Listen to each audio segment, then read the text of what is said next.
நான் ஏரிக்கர மேலிருந்து 8 தசை பாத்திருந்து ஏங்கி ஏங்கி காத்திருந்தேன் காணல்ல.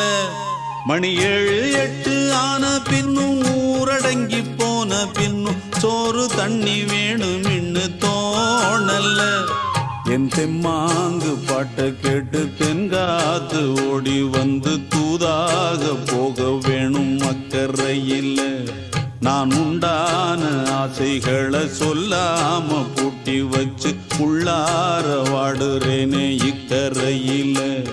நான் ஏரிக்கர மேலிருந்து 8 தசை பாத்திருந்து ஏங்கி ஏங்கி காத்திருந்தேன் காணல்ல. மணி 7